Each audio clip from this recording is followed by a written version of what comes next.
حسینیت اور یزیدیت یہ کوئی مطلب ایک سمجھ لو کہ اس دور کی ہی صرف ایک جنگ نہیں تھی، افراد کا نہیں ہے، بلکہ یہ ایک نظریے کا نام ہے، یہ ایک کردار کا نام ہے۔ اور جس طرح سے اس دور کے اندر جو ہے وہ جو یزیدی ٹولہ تھا، انہوں نے اپنی ایک طاقت کے نشے میں یا مال و دولت کے نشے میں یا حکومت کے نشے میں جو ہے وہ اس طرح کی یوں کہہ لیں کہ تمام تر حد ظلم کی پار کر دی، اور جس کی مثالیں بہت کم ملتی تاریخ میں، ایسا ظلم و ستم ڈھایا۔ تو اسی طرح کا اگر ہم آج بھی دیکھتے ہیں، کوئی اگر شخص اسی طرح کرتا ہے تو وہ بھی اپنے آپ کو پھر یزیدی لشکر میں شمار کرے، کہ جو اپنے پیسے کے گھمنڈ میں، اپنے عہدے کے طاقت کے گھمنڈ میں جو ہے وہ اپنے سے مطلب ظاہری طور پہ جو ایک اس لیول پہ اس عہدے پہ لوگ نہیں ہیں، ان کے اوپر ظلم و ستم ڈھا رہا ہے، ان کے ساتھ زیادتی کر رہا ہے، تو وہ پھر ایک یزیدی کردار کو ادا کر رہا ہے۔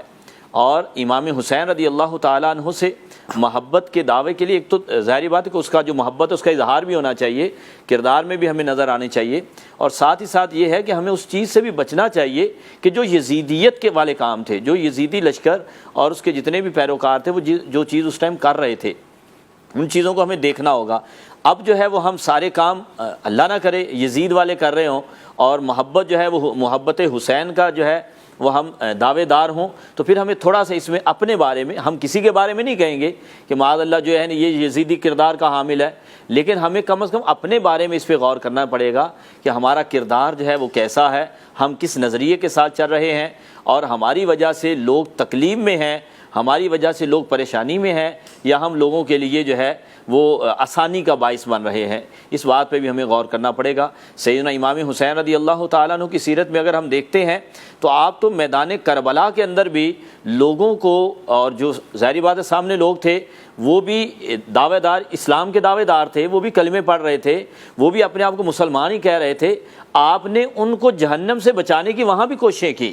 کیونکہ ایک مسلمان ہمیشہ خیرخواہ ہوتا ہے، اور یہ تو وہ گھرانہ ہے جو سخیوں کا گھرانہ ہے، جو اپنی ذات کے لیے نہیں بلکہ ہمیشہ جنہوں نے امت کے لیے جو ہے وہ کردار ادا کیا ہے، اسلام کے لیے کردار ادا کیا۔ ابھی آپ بات کر رہے تھے زبان کی، اور ایک وہ جملہ کہا جاتا ہے کہ جس نے نانا کا وعدہ وفا کر دیا، یعنی امام حسین رضی اللہ تعالیٰ عنہ نے زبان کا کیسا پاس رکھا کہ حضور نے ان کے بارے میں علیہ السلام بچپن میں ہی الگ خبر دے دی تھی کہ یہ میرا نواسہ جو ہے وہ ظلم کے ساتھ شہید کیا جائے گا، لیکن کبھی انہوں نے التجا نہیں کی کہ یا رسول اللہ دعا کر دیجئے کہ میں اس ظلم سے بچ جاؤں یا میں ایسا نہ کروں، بلکہ جو ایک حضور نے فرما دیا پھر اس پہ یہ استقامت کا پہاڑ بنے رہے، اور پھر جو ہے اس وعدے کو، ان باتوں کو اپنے یوں کہہ لیں کہ آخری دم تک جو ہے وہ نبھایا۔ تو یہ چیزیں جو ہے وہ ہمیں دیکھنی پڑیں گی کہ کیا ہم بھی اسلام کے معاملے میں ایسے ہی ہیں، کیا ہم بھی جو ہے وہ